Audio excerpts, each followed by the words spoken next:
This is the 2025 PLGU Assembly.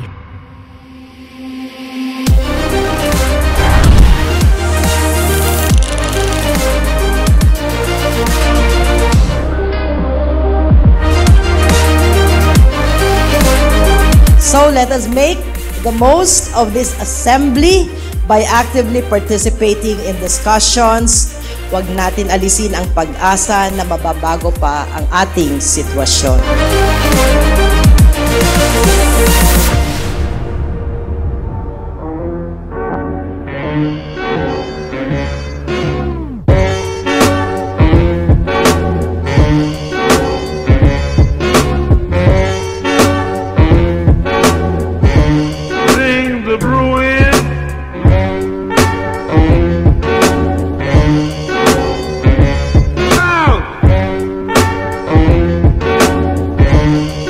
So from 2019 po to 2024, yun tayong lahat po ay nagtulong-tulong para mai-distribute po sa ating mga magsasaka about 20 million bags of certified seeds ang naipamahagi po natin sa about 2 million farmers po kada taon. Ano?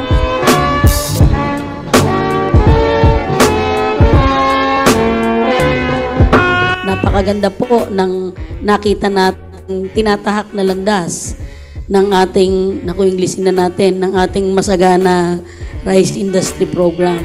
The government is investing sa pagpapadala sa training. The more we need to ensure that this investment that RCEP, the government is investing, will have a good return.